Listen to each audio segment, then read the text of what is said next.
Last week, I began a thorough examination of the facts in the case of Planned Parenthood and the scandal that's now engulfing our nation's largest provider of abortions.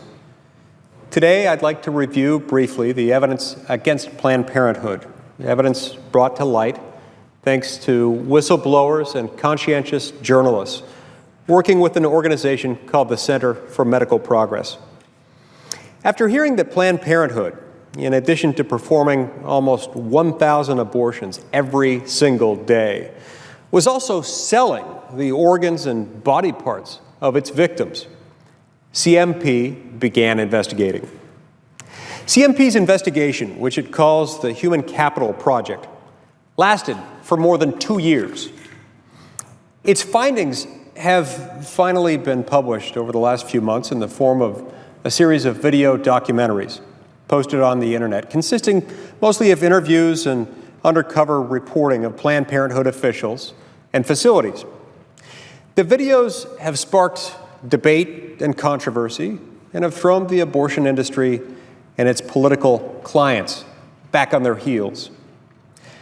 But thanks to an indefensible coverage blackout in the pro-abortion mainstream media, most Americans have never even heard of, much less seen, these videos.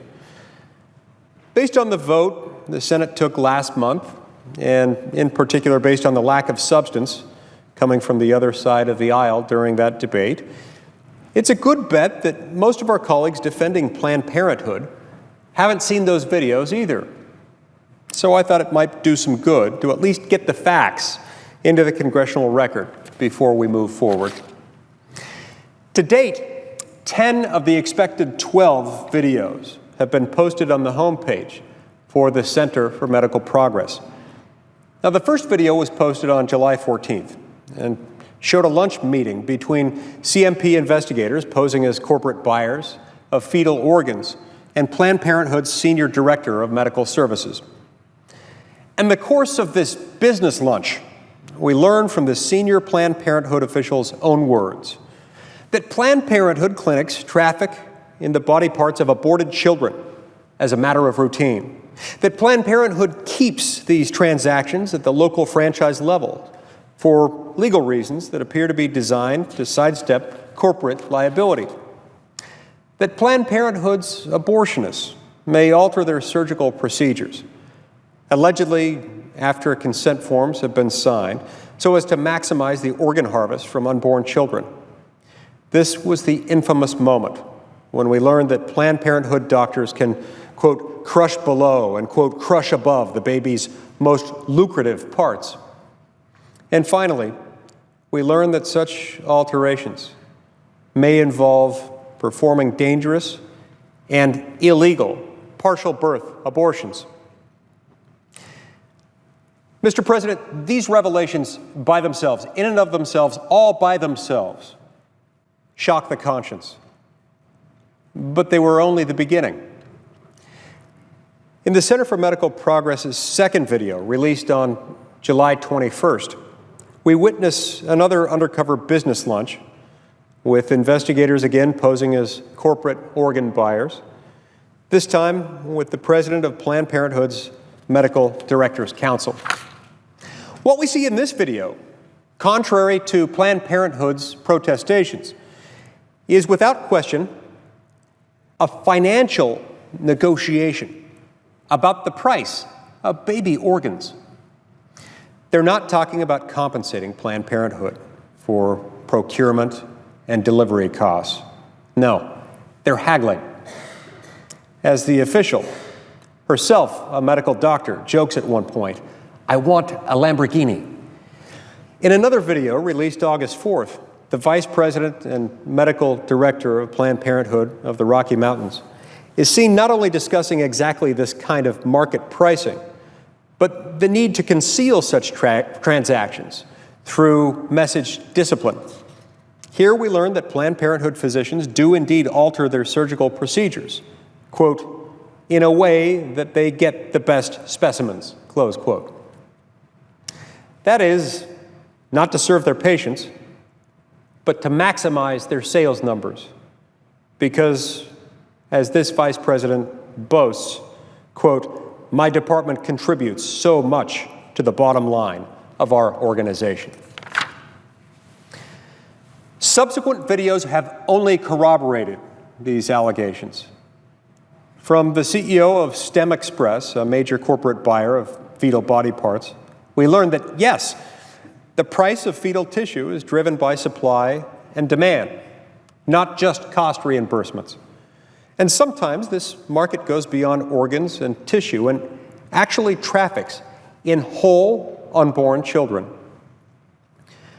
From a fetal tissue producer, we learned that sometimes babies are born alive and are killed outside the womb because, she says, it just fell out. Just this week, a new video showed a Planned Parenthood official admitting that some abortion clinics, quote, generate a fair amount of income selling baby organs. And these are just the undercover videos, Mr. President. Other videos feature the heart-wrenching testimony of a former STEM Express employee who tells the harrowing stories of her work inside Planned Parenthood clinics. She tells not only of the screaming and crying of the patients, but also witnessing unethical behavior by the medical staff. And yes, Mr. President, the videos also contain horrifying behind-the-scenes images at Planned Parenthood abortion clinics, where the exploitation, butchering, and violence are worse than anything you can imagine. The images and stories will pierce the heart of anyone who has a child or has ever been one. But that's exactly why we must watch these videos, Mr. President. For those who don't already know what abortion clinics are like and what they do, these videos must be seen to be believed. For anyone who has ever wondered why so many members of Congress, so many citizens, want to transfer taxpayer funding from abortion clinics to safe community health centers that actually practice life-preserving medicine, as proposed in the bill recently introduced by Senator Ernst. Watch these videos and you'll know. Watch these videos and you'll understand. Every new video brings further corroboration, not simply of particular instances of blood-chilling behavior, but of what appears to be a pattern and practice to endanger vulnerable women by manipulating surgical procedures after consent forms have already been signed to perform abortions in a, quote, less crunchy way, for purposes not of women's health, but of greed, to harvest organs from aborted children and sell them to corporate purchasers, and to conduct this grisly business in secret to avoid public detection and outrage and, quite possibly, criminal indictment. Yes, Mr. President, indictment. That, the potential crimes of the abortion industry evidenced in these videos, will be the topic of my next speech on this scandal. For the behavior documented by the Center for Medical Progress is not just stomach-turning. It is that, to be sure, but it may well also be illegal, violating not only the moral laws of nature and of nature's God, which we already knew, but also the criminal laws of the United States of America. I would encourage my colleagues and all Americans to view these videos for themselves so that they too can judge for themselves. We should all be warned. The videos are as difficult to watch as they are easy to find. But the price of self-government is self-awareness.